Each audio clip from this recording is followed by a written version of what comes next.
Le prophète sallallahu alayhi wa sallam nous rapporte dans le hadith authentique que la plupart de ceux qui meurent de ma communauté après le décret d'Allah et son destin meurent à cause du mauvais œil.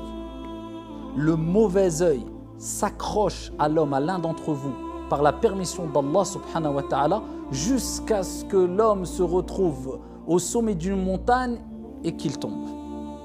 Pour nous rappeler que quand le mauvais œil t'accroche, il ne te lâche pas. Et par la permission d'Allah subhanahu wa ta'ala, bien sûr, parce que tout se passe selon la volonté d'Allah subhanahu wa ta'ala, il peut te détruire, il peut provoquer ta mort. Le prophète alayhi salatu wa salam a rappelé que le mauvais œil, et particulièrement le mauvais œil venant de l'envieux, haineux, eh bien peut te tuer. On peut dire à notre époque aujourd'hui, où l'exposition est beaucoup plus intense qu'il y a 14 siècles, et on le sait toutes et tous à travers les réseaux sociaux. Que dire aujourd'hui où tout le monde aime exposer un peu tout et n'importe quoi, illa man rahim Allah, sauf celui à qui Allah a fait miséricorde.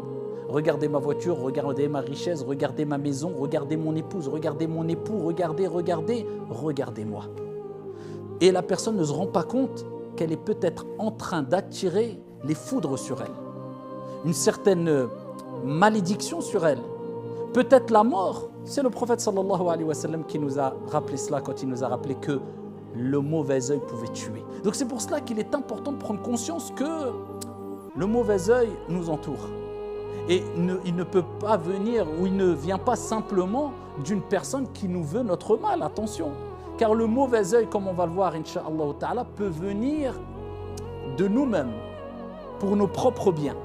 C'est pour cela que le prophète sallallahu alayhi wa sallam, il nous dit, si l'un d'entre vous voit chez son frère, ou en lui, donc il parle de toi, de nous, ou en lui, ou dans ses biens, dans tes propres biens, quelque chose qui lui plaît, qu'il invoque la baraka, la bénédiction d'Allah subhanahu wa ta'ala. Voilà, c'est comme ça qu'on se prémunit du mauvais œil.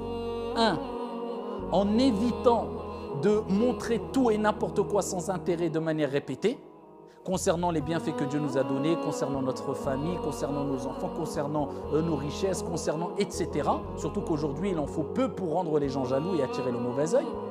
Et deux, on invoque toujours la bénédiction. Sur ce que tu vois, sur les objets que tu vois qui t'attirent, qui te plaisent, ou sur les personnes, ou sur ta propre personne, tes propres enfants, ta propre famille ou tes propres biens. En invoquant la bénédiction d'Allah subhanahu wa ta'ala, on se préserve et on préserve les autres. De quelle manière? En disant Allahumma barik. Oh Allah bénis. Tout simplement. On demande la baraka.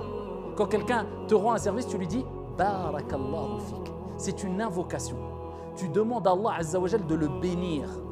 Et en demandant à Dieu de bénir la personne, eh bien tu le préserves de ton mal potentiel. Allahumma barik fi bayti. Oh Allah bénis ma maison, ma voiture, mes biens, etc. Donc l'invocation, elle est très importante. Et bien sûr, surtout pour se préserver, n'oubliez jamais vos invocations du soir et du matin. Surtout les invocations protectrices par la permission d'Allah subhanahu wa ta'ala. Les versets coraniques qui sont importants de réciter. Récitez toujours Surat al-Ikhlas, Qul huwallahu ahad, al-Falaq, An-Nas 3 fois le matin et 3 fois le soir.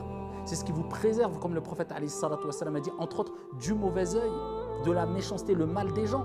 Mais aussi les invocations qui sont dans Hisnul Muslim, particulièrement l'invocation Bismillahi alladhi la yadurru ma'a ismihi shay'un fil ardi wa la fis sama' wa huwa as-sami'ul alim. Au nom d'Allah, en compagnie de son nom, rien ne peut me nuire, que ce soit dans les cieux et sur la terre. Wa huwa as-sami', c'est celui qui entend tout. Al-alim, celui qui sait tout. A'udhu bi kalimatillahi tammati min sharri ma khalaq. Ces invocations qui vous préservent par la permission d'Allah subhanahu wa ta'ala.